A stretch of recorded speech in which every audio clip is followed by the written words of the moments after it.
Hey, how you doing? It is Tom Breeze here from Viewability, and in this video I have something very special for you because recently I was interviewed in a podcast by none other than Rick Mulready. Now, if you haven't checked out Rick before, make sure you go and check out his podcast and his website, in fact, as well. His podcast is called The Art of Paid Traffic, and I'm an avid listener. I listen to all the episodes. They are very, very powerful. And it was actually, he invited me back onto the podcast. So I think I did like episode 6 or something. And then episode is like 81 or something along those lines. And we spoke for quite some time. So this is actually broken into a two-parter. The video will be a two-parter as well that you're watching right now. So have a listen, I suppose it is. You'll still be watching this video, but have a listen to the podcast and make sure you make notes because I share a lot of insight about YouTube advertising and general promotion for any business that you're definitely going to want to pay attention to and apply to your business as well. So have a listen right now. Think about like if you went to YouTube and you saw an ad, most of the time those ads are pretty annoying, especially when it's a big brand just getting in front of us constantly.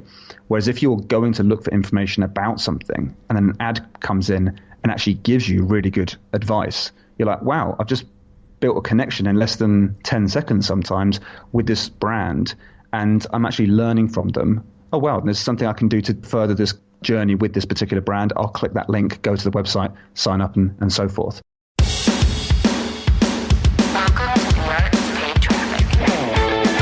This is the show where I bring you the best tips, tactics, and strategies for using paid traffic to grow your business on autopilot.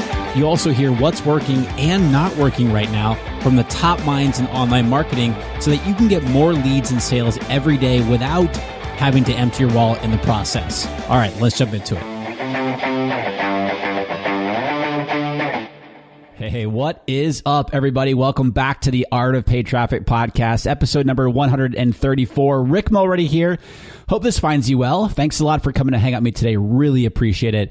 I am very excited about today's episode because rejoining me here on the podcast is YouTube ads expert Tom Breeze. Tom was originally, he was on the show way back on episode number 6, rickmulready.com/6. So if you've not yet heard that episode, definitely check it out, not only for the content, but you can also hear probably how awkward I am way back because a podcast had just started and I was sort of getting my groove back again. Hopefully it's better 128 episodes now later. And it's been a long time since we've covered YouTube ads here in the show. And a lot of you have been asking for more on YouTube ads. So, in addition, a lot has changed with what's working right now with YouTube ads, which is all these reasons. This is why I've asked Tom to come back onto the show. He is the founder of a YouTube ads agency called Viewability, and he's based in the UK. And he works with some very well-known online businesses. And one thing I like about what Tom's doing with YouTube ads is his agency works on a bunch of different niches. So he's able to give a really good overview of what's working sort of across the board. Now, this discussion with Tom is a wide-ranging talk about YouTube ads, including things like the mindset of successfully advertising with YouTube ads, the difference between advertising on YouTube and then other online marketing channels, the different types of campaigns that you have available, and how to use each of these campaigns to get the best results for your business, how to best set up your YouTube ad campaigns, what kind of video quality is best for different types of businesses, how long your YouTube video ad should be, the anatomy of a high converting YouTube ad, including what to say in the video, what kind of landing pages are getting the best results, and what type of video ad that Tom's been testing right now. It's working really, really well. That's given one of his clients a 30% increase in opt-ins and a 50% increase in sales. So as you can see, we cover a lot of how to get the best results with YouTube ads right now. And the interview is about an hour and 15 minutes long.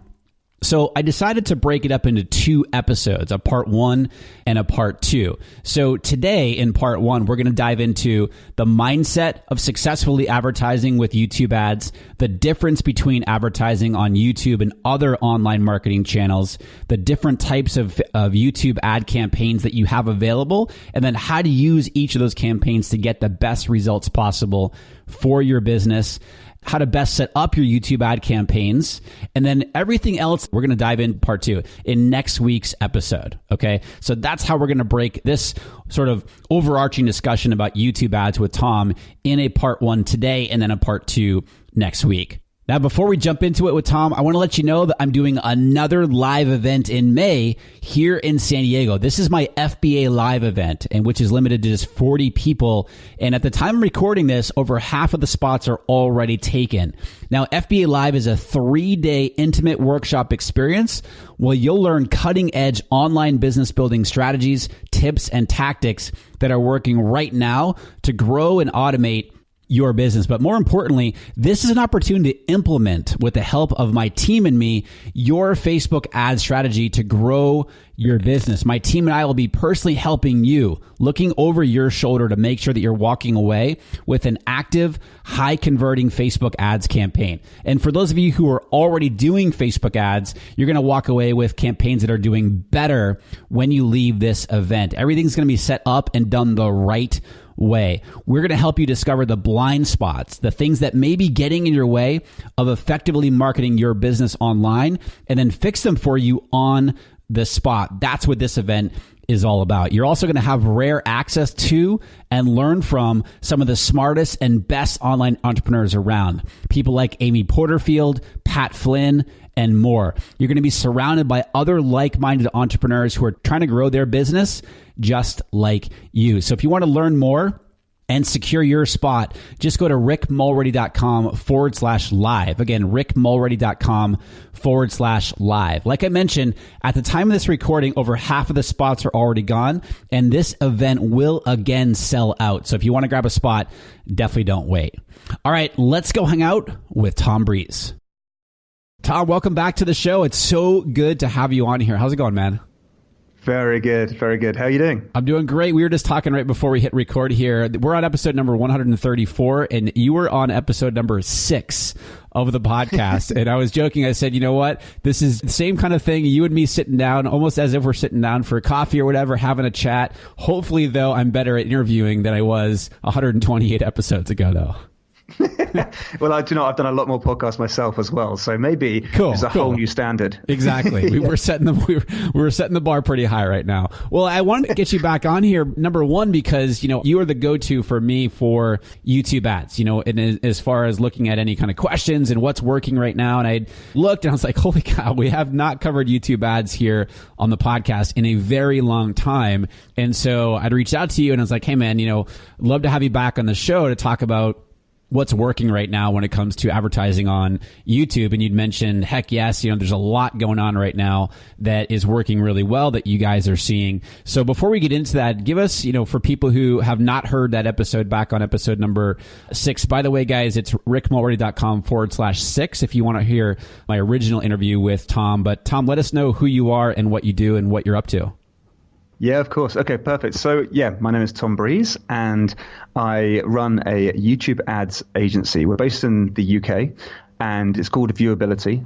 We have clients all over the world. So I think the vast majority of our clients are from the US, but we do have clients in the UK, a couple in Europe as well, and then we have some in Australia as well. So we have clients from all over the world. So my day-to-day activity looks like very hectic early mornings and late evenings as well. Okay. So my family life is out the window completely.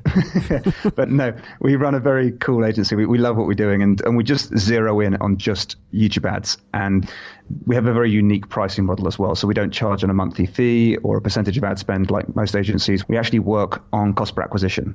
So that means that we get paid on results. And the reason I say that really is because the stuff we're testing here that I'm going to be sharing with you in the podcast is stuff that actually works. It's stuff that we don't necessarily say, oh, this could work. It's like, we've paid money on this and we've run a lot of tests and we know what works and what doesn't. So hopefully I can share some of that stuff with you guys today. Yeah, you guys are, I remember talking about that with you last time, and I've always liked, like that model that you guys are doing, because number one, it's unique. I don't think a lot of people are doing out there. And number two, you guys are certainly incentivized to get good results because you are paying on that, or the clients are paying you, I should say, on the cost per acquisition. So can you kind of just, for people who aren't really familiar with that model, can you kind of explain how that works? Yeah, okay, perfect. So the way that it works is that we charge nothing to any clients until they get results. So We talk about scripting of videos because we do the whole thing, right? So we do scripting of videos. The client will do the production, so go and film themselves or kind of create the animation or however we're going to do the video. Typically, it's going to be a person in a video. We'll do the editing, so they just send us the raw footage and we'll edit that all up. We even spend the money on advertising, so it's my funds will fund the ad account. And then what we'll do is we'll just measure all the results. And we'll say to the client, okay, what are you prepared to pay for a lead? What's your ideal cost? Where do we want to be? Or it could be on off a sale as well. And we just basically invoice the client when we've generated that many sales. And obviously keeping a track of those numbers is important because we've got to make sure it all works for everybody. But in the vast majority of cases, we get a great return on investment. The client feels like it's a completely no risk thing because they're only paying out of the profits they're generating. The great thing is you end up building a much closer relationship with the client because you're in it together. You both got to win out of this. And like if I take on most of the risk, if not all of the risk, and the client benefits, it's just like you work together and it doesn't feel like an agency you're working for a client. It's more, hey, look, we're in this together. We're going to work it out and we're going to make it work. And it means that I don't have to allocate a certain specific amount of time per client. It means I can say, do you know what, let's work on this until it works. And it might take 3 weeks to get this to work and real hardcore time. It would be like silly to try and budget that time and say, this is how long we've been working on your account. But it's a bit an entrepreneurial perspective. It's like, you have to do the hard work and it's a lot of hours where you might not even get it to work sometimes. But it means that when you do get it to work, everyone benefits together, and it's a much better relationship we tend to find we get.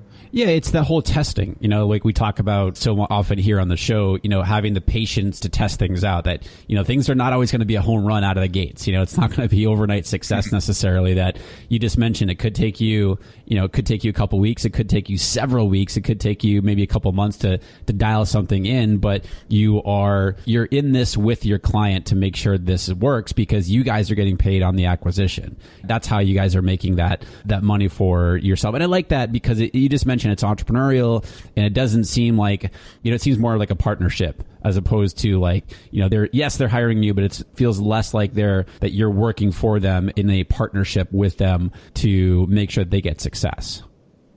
Exactly. Yeah. I mean, there's something that we'll talk about in a minute, but it's like when we do these tests, I need to make sure that we spend enough money on these tests so we get significant results. So we're like, okay, we know this now works.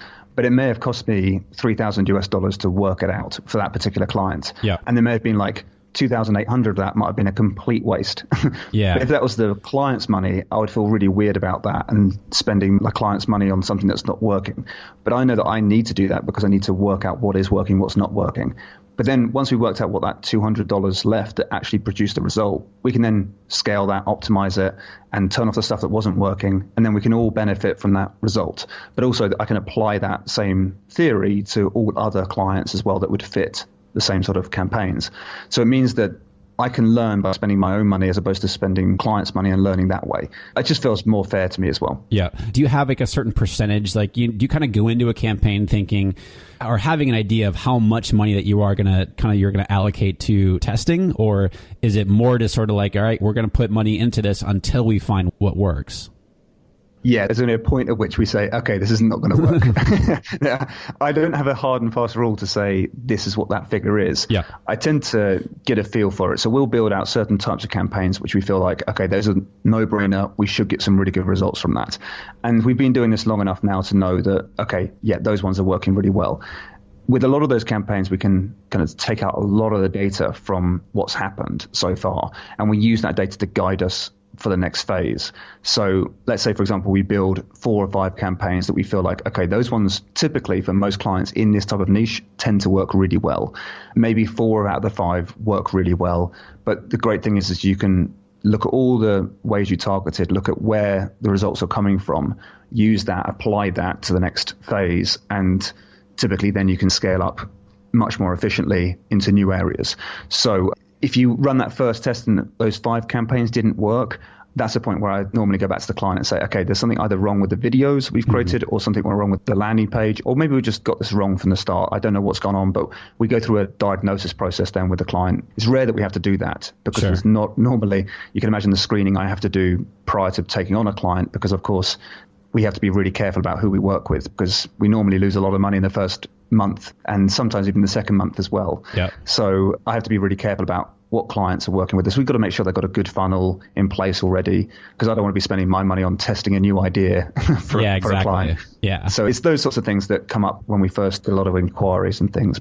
Typically, when a client looks good and we can run campaigns, we start off with the easy stuff, and that's kind of like normally we have a cap to that certain like level, but within the first couple of days, we normally look at it and say, okay, we've tested here and it's already working. Great, let's keep ramping up until we hit that kind of like a point at which you can't ramp up any further, or there's a budget constraint from the client. So yeah, that's the only things. So let's sort of start there with the types of campaigns that you mentioned. You said starting off with the easy type of campaign. Where does someone start if someone's thinking, you know what, I'm already running Facebook ads, for example. Now I want to start to test out YouTube ads. Where do they start?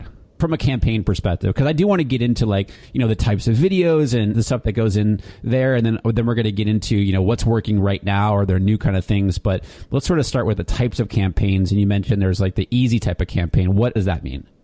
Yeah, good question. So if I can just back up for a second, because I think that you're right. I think so many people advertise on Facebook and get amazing results there because it's nice and cheap, and people just know that space because everyone talks about Facebook and everyone gets some pretty decent results typically. And it's a great place to get your traffic in, test out a funnel, make sure you've got a good system working. And then most clients, if they've been advertising them for a while, they'll see the numbers start creeping up because it's getting more competitive. There's only one news feed per person, et cetera, et cetera. They start having to look to diversify. And YouTube's one of those places where it will get very popular very quickly. It's still a pretty kind of like not that many people advertising on YouTube. It's far more than last year for sure. It's still kind of like the great unknown somewhat to a lot of people. But the platform itself is very, very different. And I was explaining this to a client the other day. The way I explain Facebook is rather like a social place. So if you imagine like a town, for example, Facebook would almost be like the local bar or coffee shop or something where you go down there, you connect with friends, and it's a social place. Yep. And if you use that comparison to someone like YouTube, YouTube will be like the library, if that makes sense. You go to YouTube or you go to the library because you want to know something, you want to learn how to do something. Maybe you're looking to do your research on something. Maybe you're looking to find out something about buying something or get inspired by something. But you go there for a purpose and for a reason. So YouTube is evolving all the time. So now that you can start watching and streaming TV on YouTube, et cetera, it's always going to be changing. But still the mindset you get from people is like they've normally not logged into Facebook. Because when we log into Facebook, it might be that classic thing like I do. Every now and again, I just pick up my phone, click the Facebook icon button, and I just see what's going on. I don't know what's going to happen. I just go there because I'm just distracted for a second. Sure. But if I'm going to go to YouTube, I'm typically, something's triggered in my mind first of like, oh yeah, I need to know more information about that. Let's go to YouTube and find out. And so the users that you get who are going to YouTube tend to be already motivated. They tend to be already looking for information. And so when we get in front of them, they're not these people like window shoppers any longer. They're more kind of, they're in store with us. They're asking the salesperson questions. They're wanting to know more information about products, about how to do something, wanting to know more information about things. And so you can start the conversation at that level. You don't need to be really salesy on YouTube. You just need to be kind of in front of your customers, which we'll talk about in a second. But then just remember just to be useful. Just try and be really helpful to the user. Think about like if you went to YouTube and you saw an ad, most of the time those ads are pretty annoying, especially when it's a big brand just getting in front of us constantly. Whereas if you're going to look for information about something and then an ad comes in and actually gives you really good advice, you're like, wow, I've just built a connection in less than 10 seconds sometimes with this brand, and I'm actually learning from them. Oh, wow, there's something I can do to further this journey with this particular brand. I'll click that link, go to the website, sign up, and so forth. And we find those types of ads work a lot better from a return on investment perspective as well. So it's about like kind of that education, like they give a lot of education in the ads and be useful to your users because they're already going to YouTube looking for information. So you don't have to be kind of too salesy. And that's kind of like the mindset we typically have when it comes to YouTube. And I think that's good to kind of cover that from a lot of perspective when it comes to like Facebook applying to YouTube. I know that when we started doing some Facebook advertising, which we don't really do any longer, but when we did do some Facebook advertising for clients, we got pretty good results, but it was almost like learning a new language to learn how to advertise. Is you're getting in front of a very different person at a different time because it's normally based on interests or demographic data as well on Facebook. Yeah. So it's a different platform. But I mean, in terms of like the campaigns then, when you want to get in front of these people that are going to YouTube, one of the easiest campaigns that I typically build would be what we call a keyword campaign. We tend to isolate different types of targeting for different types of campaigns. a keyword campaign is really, really useful. And it's recently gone through a bit of a change recently as well. So I believe this has been happening for the last year and a half, but YouTube and Google made it official in January. When you target with keywords, and this is kind of like when you say, okay, if someone types in this keyword, I want to get in front of them. What happens is that if someone types in, let's say, for example, someone's learning how to play guitar. Let's say, for example, they type in how to play guitar into YouTube. Then that search query will get attached to that user. And it's almost like it goes into their search history. So now, if they go and look at other videos on YouTube, we get in front of them because they were once typing in how to play guitar. Okay. So it doesn't have to happen at that moment, at that exact moment, but it can happen in the next 10 to 15 minutes. So the beauty of this is that, say, for example, someone types in how to play guitar into YouTube. Then they go and watch some videos about how to play guitar, and your ad didn't show for some reason. But then they go and watch Justin Bieber. I always use Justin Bieber as this example. I don't know why it's him, but I don't even like the guy. I don't know the guy. You love Justin Bieber. I am a believer, yeah. So at that point where the viewers or the user's gone to a different type of video content, your ad can still show in front of that person. So it's almost like you're advertising to their search history. Now that's great from a YouTube perspective because it means you've got a lot more areas to advertise to people, and it's a lot cheaper as well. But the great thing is it also takes Google data in. So say, for example, you've gone to Google and you've typed something in, and then later on you find yourself on YouTube. Then when you're on YouTube, you can still advertise to people based on the search history from their Google search. So it means that, like, if people feel like, oh, well, people don't really go to YouTube for my sort of content, now you can get in front of those people because they may have gone to Google and typed it in. When they go to YouTube, they do end up on YouTube by watching a video on that content in any which way we can, then you can end up getting in front of that customer again. So keyword campaigns are really powerful because it's actually based on search history now, and it's limited to that user session, which means that if they were to close down their browser or clear their cookies, then your ads wouldn't show to them any longer. But it's during that kind of whilst that window or that browser's open, if they find themselves on YouTube and they've typed in the keyword recently onto YouTube or Google, your ads can show in front of that user. So we know that. So if I typed in how to learn guitar, like let's just say I go there right now in Google, how to learn guitar, and then because you mentioned when I close the browser, if I'm leaving Chrome open pretty much all the time, for example, it will still show me that ad if I go over to YouTube. But are you saying if I close the Chrome browser and then go back to it and go into YouTube, I'm not going to see that ad necessarily? So typically what happens with Google and YouTube is they're a little bit vague with their definitions. So I can't tell you like a black and white what will happen in that scenario. But I mean, as I understand it, and as I've spoken to other experts in this area, what we've kind of agreed is that from the definition is that if you were to go to Google, type in how to play guitar, and then in the next 10 to 15 minutes time window, you're likely to see videos on YouTube that would be ads because of that search query. Got it. But if you were to, let's say, for example, search how to play guitar, then you close down your Chrome browser, let's say, for example, or your Firefox or whatever it was, and you closed it down, and then you reopened a new one, I believe that would have ended your session. I believe. Okay. I'm not entirely sure. It's not crystal clear how these things are done, but it used to be based on just if that keyword is in the video. So like, say, for example, the content creator used a keyword tag in their actual video when they uploaded it of how to play guitar, then you could have got in front of that user based on that. You would advertise in front of that video. But now it's based on search history. So it's down to the users, where they've been and what they've been typing in. So it's opened things up, and it's also meant it's like a lot more targeted because you're starting to see ads that are actually better for you, which is great. So the platform of YouTube is always improving. And I think it might be because of the pressure of Facebook getting so big and starting to kind of gather a lot of the spend from a lot of brands, etc. We tend to find that YouTube's starting to be a lot more competitive.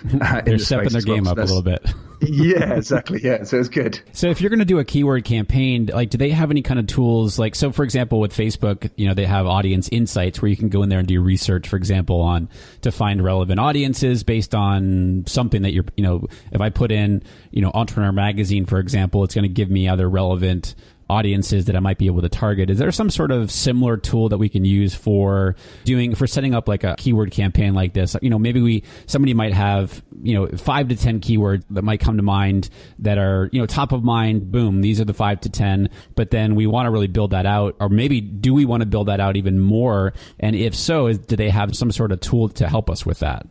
Yeah, so a good tool to get familiar with is a tool called SEMrush. That's a great tool to have. If you're going to be an agency doing this, then you definitely want to be getting SEMrush because it just gives you a lot of competitor analysis, gives you a lot of data that you might not have elsewhere, and it's probably the best tool in the marketplace. But to be fair, I do use, and we do have an account with SEMrush, but one thing that we tend to do is go to what's called the display planner. So if you're logged into your AdWords account, just go to your tools area and it's called display planner. So it's Google's display planner. It's completely free. And I think even if you Google display planner, you can probably use it.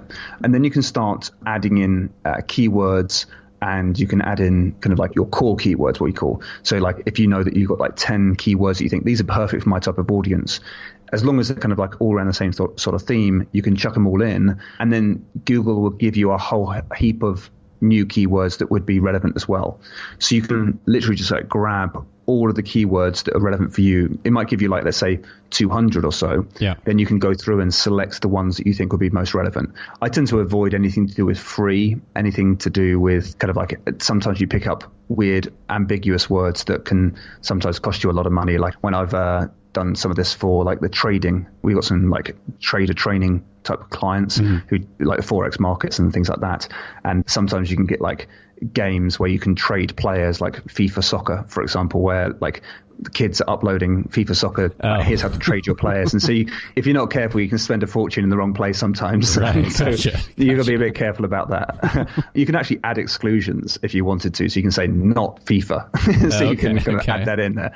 I think a lot of brands recently were actually talking about the fact that their video ads were showing up in front of like ISIS videos on YouTube and all this like terrorism type videos and things. Oh, gee. And yeah, they were like removing their spend and things. It's like all you have to do is add exclusions. Right, it's like, but people don't realize this stuff exists.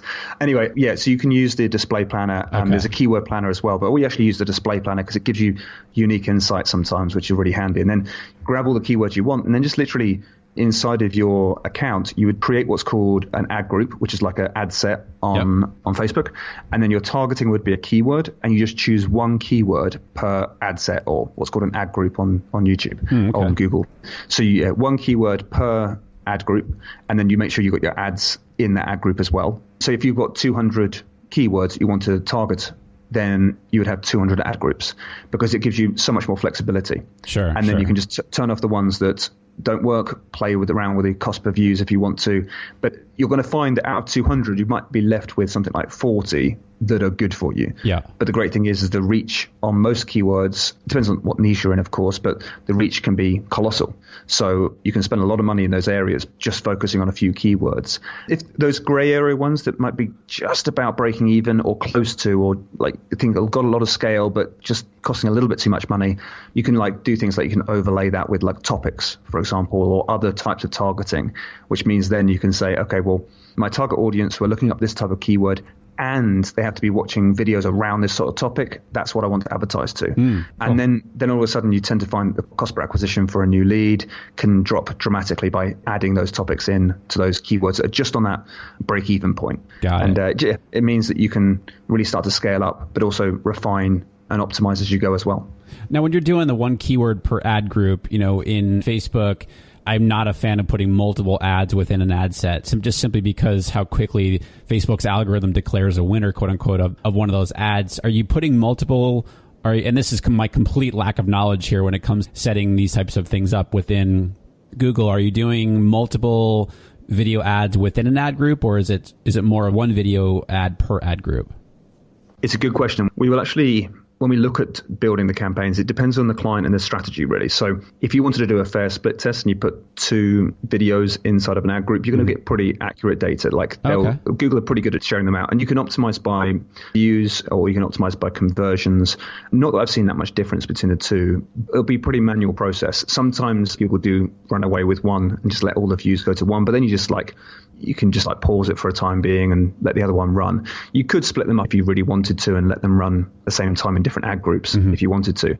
What we tend to find, though, is that a really good model that we've used recently is to actually cascade the videos. So we'll do it in a way where we say, if someone watches the first video and didn't convert, then they'll see the second video. Or if it's the second video and don't convert, we'll show them a third video. And if they watch that one and don't convert, we'll show them a fourth video. But if they don't convert from that, then we actually exclude that user from any further promotion for that particular offer, because it's obvious that they don't want it. If we show them 4 videos and they've watched all 4 and they haven't converted just yet, it's like, wow, okay, let's not show any more ads to that person because they're not converting. So when you do that, you would take that video out of that ad group and you would put it into a new ad group, and then you wouldn't use keyword targeting for that second video. You would use video remarketing. So it means that you can build let's say, for example, you had the first video that you wanted to show people. You would build a list of people that watched that video, and then you would exclude those people from watching the first video again. So you only get one time to view that first video. Okay. But then you would use that audience to target with the second video, meaning that the people that watched video 1 will be targeted by video 2. I hope that makes sense. Yeah. So when you're doing that video remarketing, is it based on, so again, I'm looking at things through the lens of Facebook ads. And in this case here, a video ad and engagement retargeting. So we can retarget based on how long they watch a video. When you're talking about that video remarketing, do they have to watch a certain length of the video in order to kind of fall into the strategy that you're talking about here?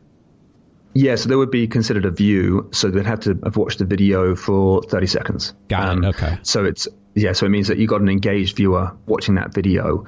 And if they didn't convert, it's still worth spending some money because they were interested. Something might have distracted them. They may have clicked elsewhere, whatever it might have been. So it's worth getting back in front of them. We find that if you show a viewer a really, really good video and it might last for 3 minutes or so, and it's a really strong video, enough for them to watch past 30 seconds and then continuing watching that video, then we tend to find that video remarketing isn't quite as powerful as somewhere like Facebook, for example, because with Facebook, you might show an image ad or a short video ad and someone might click to the website immediately and then not sign up, but you can still retarget that individual. With YouTube, when they've watched a video for 30 plus seconds and then they click to the website, they've had a bit more of an experience with that brand. And if they're to say no, it's a very conscious no, if that makes sense. It's like, I've made a decision here. I've not just flicked off. I've said, no, I don't actually want that. So then to show more ads than promoting that same thing, we tend to find it's much better to promote something else. Go for a different route, go for a different offer that you might have. If it was a webinar to begin with, maybe sell them something else like a book, for example, or try something else. We tend not to promote the same thing. And it kind of goes back to what I was talking about earlier of really start with the user in mind, think about what they really want. And you don't want to see ads over and over for the same thing each time because you're like, oh God, this is just annoying. I've said no to that thing already. I mean, I like the brand, but I don't want that thing. I see the same ad. So I listen to stuff on YouTube most mornings, and I get the same damn ad for, it's targeted well because it's for entrepreneurs and it's about tracking your mileage for your business mileage, and I forget what the name of the company is, but I get this thing probably literally 3 times a morning. And it's super annoying and it's every day. Why am I seeing that? What are they not doing? Well, they're not doing quite a lot of things, I think. So one thing that we tend to do is we'll cap the impressions per day. So we'll say, per user, this can only go to you maybe twice a day, for example. So you don't get bombarded by the same video over and over again. And yeah, it's pretty annoying, isn't it? I know that I had a very similar experience. So my little boy, who's now 2.5, we've got 2 little boys. He can run in from his bedroom into our bedroom in the morning. And he normally just runs in. And he's got this habit around about 4:30, 4:45 of just running in, thinking it's the perfect time to wake up and then just jumping into our bed and then just jumping on daddy, basically. It's the worst way to wake up in the morning. And so what I do is I reach over for my iPhone and go to YouTube and type in Peppa Pig, which is like a children's program here that he absolutely loves. So I play it. And then I don't know if you do this, but like if you triple click the home button, it's like, I can't remember what it's called now. It's guided access, I think it's called, but it kind of locks the whole phone. So at that point I can hand it over to my kid and Milo can watch Peppa Pig. And even if he presses all the buttons and things, nothing will change. Oh, okay. So it's a perfect thing. But the problem is I press play on Peppa Pig and then I triple click it. And there's this ad that appears like that I didn't realize was loading up. And it's this ad for a fabric softener in the UK, but it's about like this half naked lady in bed. It looks like she's having the best morning in the world. Like the sun's just coming up. She's relaxing. She's got this like breakfast made in bed. And I was just like, oh my God, I hate this brand right now because my experience is completely the opposite of that. Right. So if I see it over and over again, and I just keep reminding me that like, yep, this is the fabric softener I'm definitely avoiding when I go and buy any fabric softener. So lesson learned. We make sure we cap the number of impressions that we're showing to the same person. Yes, and also the number of views as well. So you can do both. You can do impressions and views. So cap those. So if someone watches past 30 seconds, we can cap that as well. So you may say, I don't want to cap impressions per se, but I do want to cap views. Got it. It depends on, I mean, and it's different. Like if you're going to do a week-long promotion for an event, let's say, that's a very different promotion than if you're to run something evergreen for a long period. Sure. So like you might not care too much if you had like a lot of impressions and a lot of reach in a week, because you don't mind if there's a big promotion for a week and then it just dies down afterwards, because that's fine. You can do that. Sure. It doesn't annoy people too much in that route. So we got the keyword campaigns, and then we have video remarketing. Or are we missing any other campaigns that people might want to consider doing? Yeah, so I think we talked about in the last episode, so it might be worth going back, is like the placement campaigns. We still focus on placement campaigns quite a bit. So that's kind of grabbing the URLs or the videos that you would like to appear in front of. So you can literally say, okay, if I type in this keyword of how to play guitar, let's say, for example, you can grab all the videos out there about that particular topic, grab all the URLs, and then upload them into your AdWords account and say, that's right. Anytime these videos are about to play, let my ad appear in front of. So that's quite a useful one. Okay. And there's a tool called V-Roll, which is particularly good for that. There's another one which I think is really powerful. So if you've got a good list, like a good email list, good customer list, what you can do is you can upload those to Google. It's called Google Match, rather like Facebook's ability to upload your custom audiences. Sure. So you upload via CSV, and then what YouTube do is they actually build what's called a similar to audience. So it's very, very similar to a lookalike audience on Facebook. A lookalike audience on Facebook will take 1% or however many percent of the population in that country look most like your list.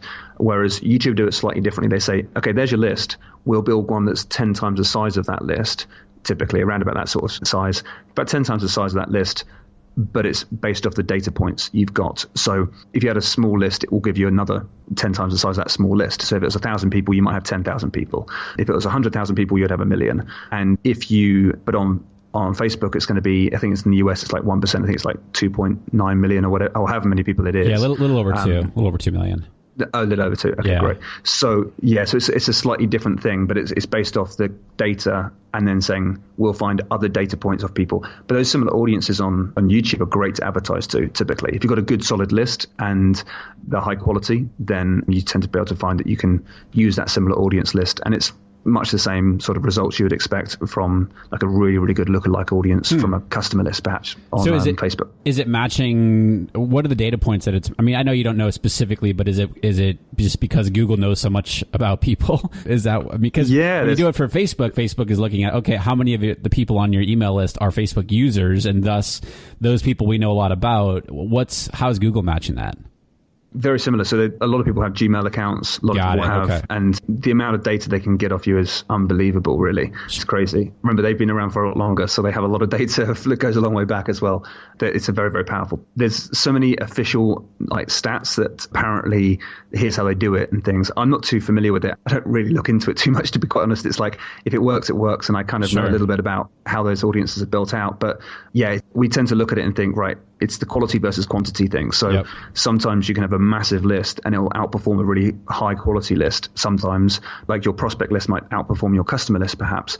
And so it's like a way up of like, how many data points does Google have versus how many good quality data points they have. So if you had a real high quality customer list versus a really high quality prospects list and they're about the same size, then your customer list is likely to beat the prospect list. Sure. But if you had a much bigger prospect list compared to your customer list, then there might just be more data points in there so they can find more people like that, for example. So yeah, it's good what we tend to do is upload in 3 ways. We upload customers as an individual list, prospects as an individual list, and then we'll combine them and upload a full list, which means you can just play around with those data sets afterwards once they're uploaded. Are you creating a similar audience list based on the combined list of those 2 things, or all, or one, or how you create a similar audience?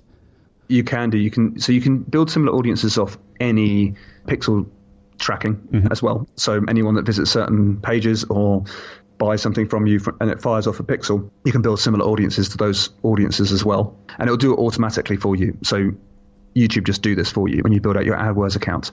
And I keep on saying YouTube, I actually mean Google AdWords. Just that's the platform you use to advertise on YouTube. Sure. So you can combine the audiences. There's so many different options available to you. Yeah. So once you upload it, if you just play around with like different options, there's so many different combinations and permutations you can put together and then build similar audiences off that, which is really exciting.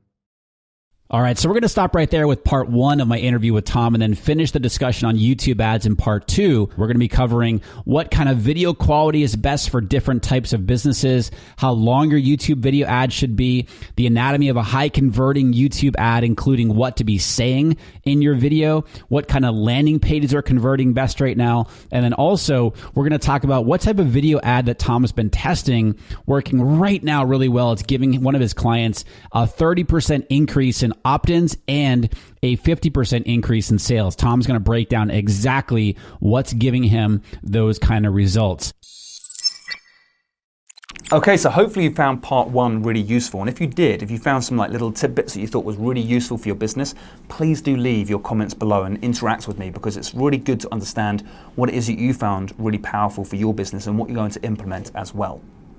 Alrighty, when you're ready, you can move on to part 2, and you'll see the button that you can click in just a second, or just now actually, and also the subscribe button there as well. So if you haven't yet subscribed to this channel, make sure you do hit the subscribe button, and I'll see you in future videos. Alright, let's move on to part 2.